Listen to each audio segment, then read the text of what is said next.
Mm. Mm. Yeah, yeah, yeah. Mm. Mm. Ek sit in die kombuis, die honger is groot. Wat maak ek nou eintlik?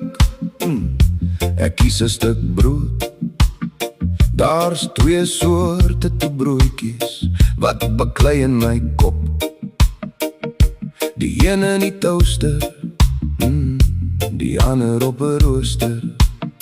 O, 'n toastie is goud, in die masjien gepars. Metaaldruk om platkors word broos en 'n bietjie verwaarloos. Maar 'n braaibroodjie, my kind, dis 'n viermaakfees. Met 'n rooster oor kolle, met die hand omgedraai, dis pure genot. 'n Toastie kom in 'n sakkie, net kaas of ham. Hy's binne 2 minute klaar, amper 'n scam.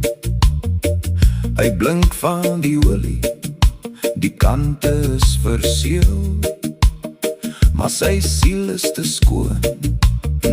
Hy het nooit rook geruik nie, want 'n toastie is goud, in die masjien gepars. Metaaldruk om platkors word broos en 'n bietjie verwaarloos. Maar 'n braaibroodjie, o lekker, dis 'n viermaakfees. Met 'n rooster oor kolle, met die hand omgedraai, dis 'n perfekte kombinasie. Die braaibroodjie proe na as, na geselskap en wyn. Sy kors is gebrand en die kaas loop uit op die kolle. Jy draai om met 'n tang, terwyl die vlamme omsoen. Dis nie net kos nie, dit is braaikultuur se kroon. So los jou toastie maar koud in sy plastiek troon.